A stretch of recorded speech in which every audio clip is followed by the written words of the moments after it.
Quel est le but de cette table ronde, disons ce conclave? Vous savez, depuis que il y a eu un changement à la tête de notre pays, le changement est venu avec des contraintes ainsi que des satisfactions dans tous les sens. Et ce changement a apporté une nouvelle façon de gérer l'État, une nouvelle façon de voir les choses. Ceci crée parfois des satisfaits et des insatisfaits. Et évidemment, ça entraîne parfois aussi énormément de problèmes dans tous les sens. Aussi, la montée des pression du côté consécutif à la guerre de Kamwina Nsapu dans l'espace Grand Kasaï, ainsi que la fermeture de la frontière avec l'Angola du fait de Covid et même du fait de l'expulsion pour raison des élections à venir en Angola, ont fait que aujourd'hui les Kasaïens, beaucoup de Kasaïens ont changé de destination, de lieu de travail. Beaucoup sont venus vers le Katanga et parfois sans savoir trop ce qu'ils vont y faire.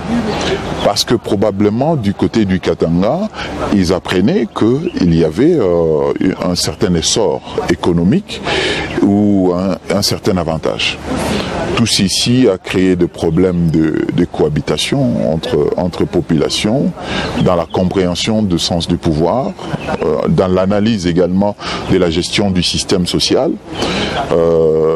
Et ceci a créé des chocs qui pourraient être à la base de certaines incompréhensions. Voilà, et ayant appris cela, le président de la République a instruit le gouvernement pour convoquer ce forum, parce que déjà entre nous gouverneurs, on avait l'habitude de se rencontrer dans l'informel. Moi je me souviens que je suis déjà venu ici au Katanga au mois de novembre 2020, quand ça commençait déjà à bouillonner.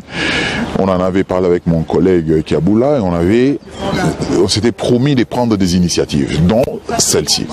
Donc voilà pourquoi nous pensons que ceci part de très loin. C'est pas forcément la montée de la pression d'aujourd'hui qui est à la base, mais je crois que ça rentre dans le cadre des initiatives qu'on s'était promis de prendre désormais. Et là, avec l'avantage aujourd'hui que ceci est soutenu par le président de la République et le gouvernement central. Voilà. Excellence, monsieur le gouverneur, voilà, les faits sont là. Quelles sont des solutions à court terme et à long terme? Les solutions doivent venir de part et d'autre. Premièrement, il faut savoir que sur les plans institutionnels, il n'y a aucun problème. Nous sommes les gouverneurs que nous rencontrons. Et donc, entre gouverneurs, il n'y a pas de problème. Le problème, c'est entre les populations qui sont appelées à vivre ensemble. Il faut savoir que si, au nord du Kasaï, les gens partent du Kasaï vers le Katanga, au nord de l'espace Grand Katanga, les gens partent du Grand Katanga vers le sud du Kasaï, notamment à Luisa, à la recherche de l'or. Et il ne faut pas penser que le mouvement est dans un seul sens. Non.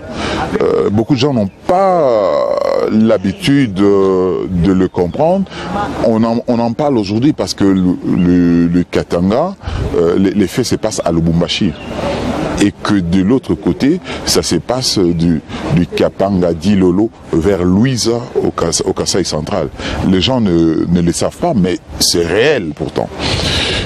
Mais si au Kasaï le problème ne se pose pas, c'est parce que probablement les gens s'intègrent assez bien.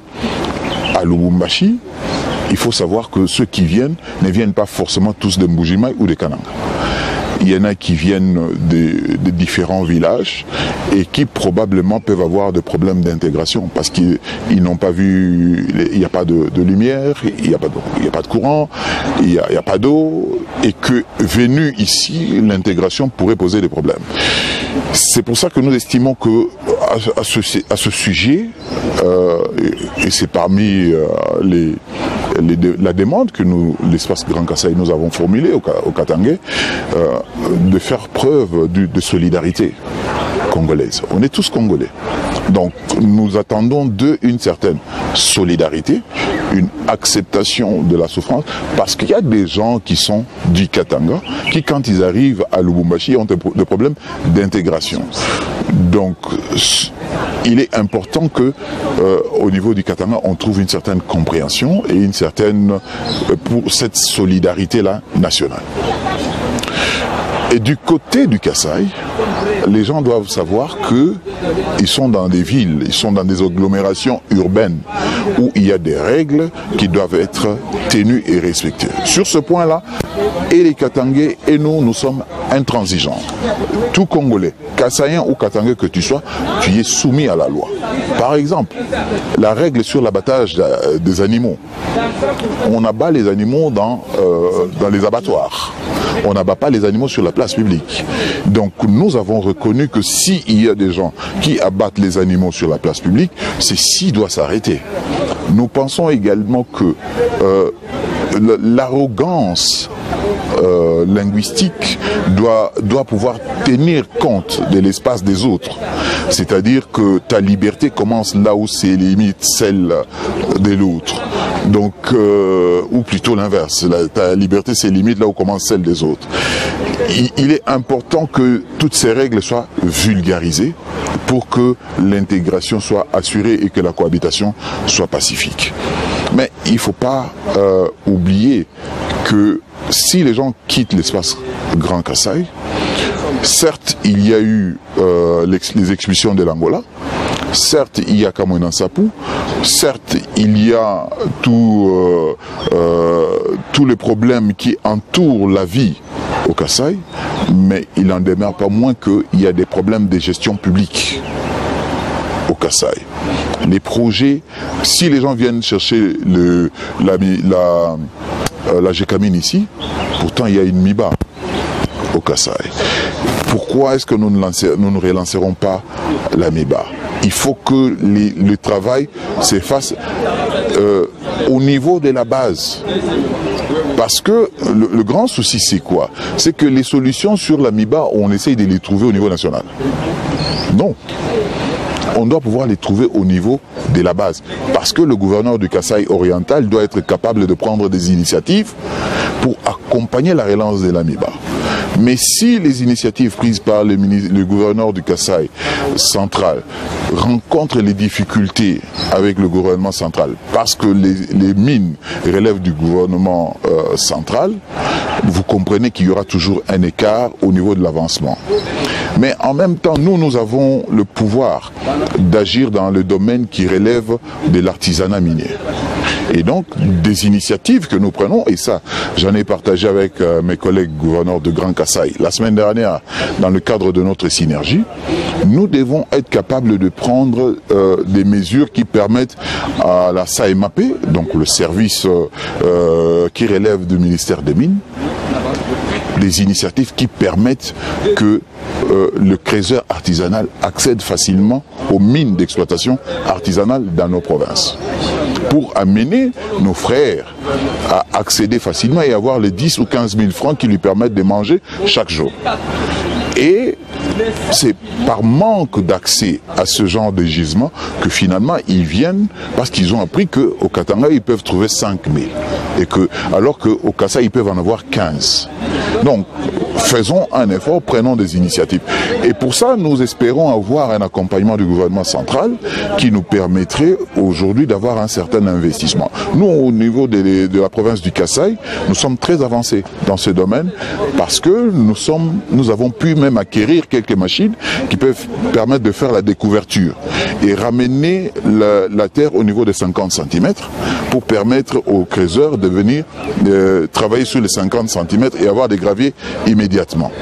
Mais comme vous le savez, ces engins sont ici, à Lubumbashi, mais le problème de douane se pose, le temps que ça se réalise, c'est parmi les problèmes que nous pensons poser au gouvernement central pour avoir un accompagnement là-dessus. Si nous pouvons avoir ce genre d'initiative, je crois que le creuseur du Kasaï va rester là-bas. Vous imaginez que la découverture à Mbujima, il peut prendre par exemple 30 mètres. Mais Si tu dois faire la découverture sur 30 mètres pendant 6 mois, pendant les 6 mois, tu vas manger quoi? Alors que si vous faites la découverture sur 50 cm, c'est en un jour. Donc tous les jours, tu as de quoi manger. Et ça, c'est le type d'initiative dont on a besoin pour arriver à donner, c'est même de l'emploi, hein, et l'entrepreneuriat direct. Parce que le créateur, il dépend de lui-même. Dès qu'il a réalisé un capital de 100 000 francs, il peut manger 20 000 et prendre 80 000 et donner à sa femme pour faire le champ. Et donc créer un investissement assez durable. Donc c'est ce type d'initiative qui, à mon avis, pourrait permettre aux Kassaïens de rester et arrêter. Si on demande aux Kassaïens aujourd'hui de retourner au Kasaï de manière brutale, je pense que ceci va desservir pas seulement le Kasaï, même le Katanga lui-même. Parce que, vous le savez, et il ne faut pas qu'on se voile la face, ce qui est arrivé en 92 a eu un impact négatif ici, au Katanga. Et de la même manière que ça a eu un impact négatif de l'autre côté. Servons-nous de l'histoire pour que ceci n'arrive pas. Essayons de faire que la population vive en paix, et il y a moyen. Le premier moyen, c'est ce que nous sommes en train de faire, permettre aux gens de se parler et de relever les erreurs des uns et des autres afin de faciliter la compréhension pour faire de bonnes projections. Autrement, aller vers la violence, aller vers des solutions extrêmes, ceci sera néfaste. Et pour les Kasaï et pour le Katanga. Or, on n'en a pas besoin. On n'en a pas besoin. Il faut savoir que le mandat Tshisekedi est marqué par des contraintes sécuritaires énormes, surtout à l'Est. L'intervention de la sécurité et la gestion de l'état de siège ne permet pas forcément au gouvernement Tshisekedi, le gouvernement Sama, piloté plutôt sous la présidence du président de la République, de réaliser forcément ce qu'il voulait faire. Parce que, vous savez, au départ, on pouvait bien penser que cet état de siège ne prendrait que 2 mois ou 3 mois, mais on est pratiquement dans la 2e année. Et ceci met en échec certaines bonnes intentions qui sont en place. Et ça, c'est pour ça que nous, déjà au Kasaï, on avait commencé déjà à plaider pour son 2e mandat, parce qu'on s'est dit qu'on n'a pas trop bénéficié de ce pouvoir. C'est nous qui aurions pu nous plaindre, en fait, parce que nous n'avons pas trop bénéficié de ça. Mais nous sommes dans une phase de compréhension, parce que nous savons que la bonne lecture de la situation permet de voir que l'homme a orienté de bonnes décisions qui peuvent permettre au pays de se redresser et de manière solide pour l'avenir. Maintenant, il ne faut pas que ces intentions ainsi que ces bases qui sont jetées puissent être annihilées par les pêcheurs en eau trouble qui pensent que c'est le moment de se repositionner. Et nous, au Kasaï, ça a été un motif pour lequel, de manière spontanée, nous avons accepté de venir, même sans avoir les conditions de vie ou les conditions de séjour qu'on aimerait avoir, mais venir quand même parce qu'il y a un danger qui guette et les frères Katangais et les frères Kassaïens ici au Katanga.